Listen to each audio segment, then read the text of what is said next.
Welcome, foolish mortals, to another episode of the HitchHiking Host Show.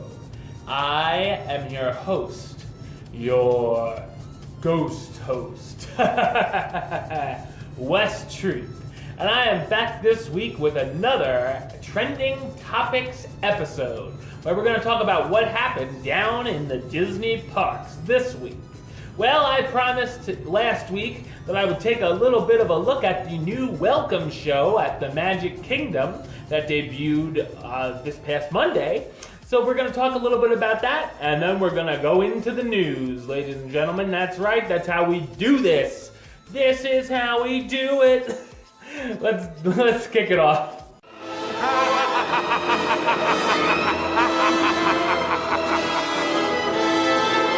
Okay. January 9th, the new welcome show at the Magic Kingdom made its debut. We talked about it a little bit last week as the morning opening procedures at the park made a change. It marked the end of the welcome show at the Main Street train station. Instead, guests now gather around the area near Cinderella's castle for a new welcome show known as Let the Magic Begin. In the show, we're welcomed by one of the Royal Majesty makers, who reads a royal decree. He introduces the one and only Mickey Mouse, who greets the crowd. He says a bunch of his friends heard the park guests were coming today, no kidding, and wanted to say hello. That brings out a group of characters, including Aladdin and Jasmine, Anastasia and Drizella, Belle, Merida, Tiana, Mary Poppins, Snow White, Alice, Princess Elena of Avalar, Rapunzel, Pluto, Chip and Dale, and Minnie Mouse. No Goofy or Donald and Daisy? That's kind of odd, but whatever. Obviously, the lineup might change daily. We shall see. Mickey says it's time to start the day with a little bit of magic. Cue the curtain on the castle to open, and the fairy godmother sprinkles some magic dust. Oh yeah. She gets the crowd to say, bippity boppity boo, on the count of 3, which opens the park with a couple of fireworks. And that's pretty much the new opening show. As far as the new show goes, it's fine for what they can do with the castle for a quick opening show. I prefer the old show at the railroad station with the citizens of Main Street, especially Scoop Sanderson, who's no longer there, unfortunately. I love the Good Morning song and the Casey Jr. and Zippity Doo-Dah mashup when the train comes down the track. I love the train full of characters waving as it pulled up as well. I'm sure I'll be glad for the extra space when I'm actually at the Magic Kingdom in person to see this new opening show, and it looks fine enough, but between the two, I enjoyed the previous show more. But like I said, it's fine for a quick, 3-minute show to open the park. It's not I made it a tradition to be there for the train station show because I loved it. It was one of my, I wouldn't say it was one of my favorite things at the Magic Kingdom, but I made it a tradition. Like, oh, you got to see the opening show to get you pumped to go in. This, if I miss it, I'll see it once at least. If I keep missing it, I really won't care. I'd rather be like at the line to go into one of the lands or something. But it is what it is, right? Moving on, we're gonna park hop. Over the next several weeks, Disney's Animal Kingdom will be testing a number of new animal experiences around the park. While many of the tests will take place prior to the park open, some concepts may be available during regular operating hours in Dinoland, Africa, and Discovery Island. During the unspecified tests, guests may see birds and possibly other small mammals or reptiles outside of their typical locations. That sounds pretty neat. Definitely keep a lookout if you're going to be in Disney's Animal Kingdom for some new animal experiences. And now we're going to do a little bit of rumor mill. Because also at the Animal Kingdom, those who have a discovered Disney ticket, which is able to be used at any of the Walt Disney World parks through the first half of the year, on any day except there's a notable exception. Disney's Animal Kingdom is blocked out beginning at the end of May through the first weeks of June. And while nothing is set in stone, the dates could line up with the vague summer 2016 opening for Pandora, the world of Avatar. The blackout dates seem to hint strongly that we'll be seeing an opening for the new land sometime around Memorial Day weekend this spring.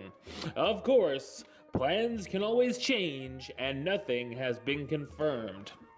But that gives a pretty good idea if, you're allowed in every park with no blackout dates except the Animal Kingdom on those few weeks.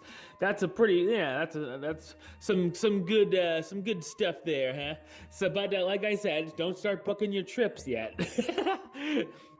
All right, over at Epcot, earlier this week, Disney confirmed that a new dining establishment was coming to the Mexico Pavilion, Chazo Tequila. The new grab-and-go spot is being billed as an authentic outdoor tequileria, which will serve refreshing handcrafted margaritas, as well as classic Mexican cuisine like tacos, empanadas, chips, and fresh guacamole. No official opening date for Chazo Tequila has been confirmed yet, but Disney has said that they are targeting an early 2017 launch, which means the new location could be welcoming its first guests in just a few weeks. So if you're a fan of the Mexico Pavilion and want to get a little crunk, then check out Chazo Tequila when it opens seemingly soon. The two gift store, we're going to park hop once again. The two gift stores on the right side of Disney's Hollywood Studios as you enter the park, which are the Dark Room and Cover Story, have closed for refurbishment.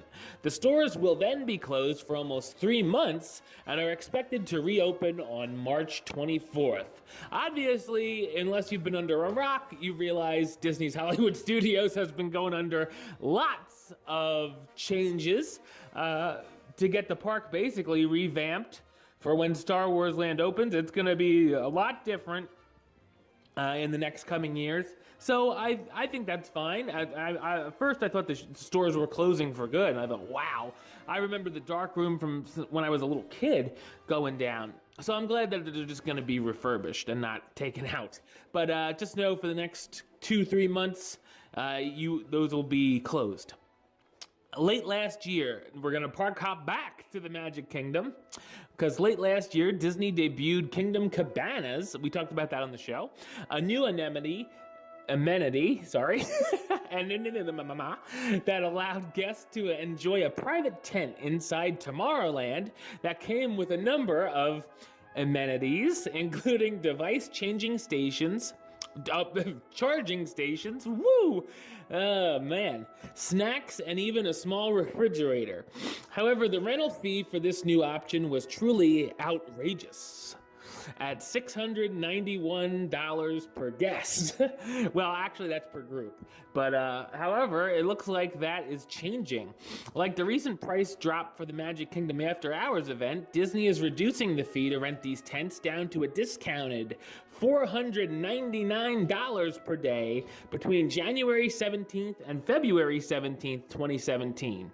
It's unknown if the price will go up again after the date or if the tents will simply go away. And we talked about this before, and I thought it actually wasn't a bad price if you have about a group of 8. That's actually not a bad price. Now this makes it even better. Like if I had a group of 8, it would be worth doing it to have that. If you like to take a break, if you want to charge your phone, all that kind of stuff. It's actually not a bad deal, in my opinion at least. But I'm cheap, so definitely if you're interested in that deal, check it out. Earlier this week, news broke that Disney was testing out a brand new tier of Disney dining plan that would involve only quick service meals. Named Disney Dine-On-The-Go, the new dining offering will debut at the Magic Kingdom on January 12th. Guests who purchase this plan are able to redeem a number of dining certificates at certain times of the day for quick service meals. Each Disney Dine-On-The-Go plan costs $29 per guest, $12 for kids 3 to 9, plus tax, and includes the following. So for $29, you get one lunch quick service meal that includes one entree and one non-alcoholic single-serve beverage, and one dinner quick service meal that includes one entree and one non-alcoholic single-serve beverage. The participating restaurants include Casey's Corner, Columbia Harbor House, Cosmic Rays Starlight Cafe. Hello, all you Earthlings. My name is Sunny Eclipse. Pecos Bill's Tall Tale Inn and Cafe. Pinocchio Village House. And Tomorrowland Terrace Restaurant. Those are the ones that participate. Some pretty good quick service places there. And if you want to dine and go, if you don't have time to sit down, you don't want to try to fight somebody at the Pinocchio Village House for a table, believe me, I've been there, done that. Yeah, then maybe this is the plan for you. You can look into it and just know it's out there. All right, well, that's the show. I'll be back with another episode next week, and I promise you all, this week's Hitchhiking Host Show 101 will be up this week. It was a long episode to get together. It'll be up this weekend, hopefully. Anyway, until then, don't forget to subscribe right here on YouTube, youtube.com/HitchHostShow. You can like the show on Facebook, facebook.com/HitchHostShow. Follow on the Twitter @HitchHostShow. And if you want to listen to the show, or you are listening to the show, you can do so over on Podbean. It's hitchhostshow.podbean.com. Or search on iTunes or Stitcher under West Truth or the Hitchhiking Host Show. Until next time, don't forget to... Hurry back for the next episode. See ya.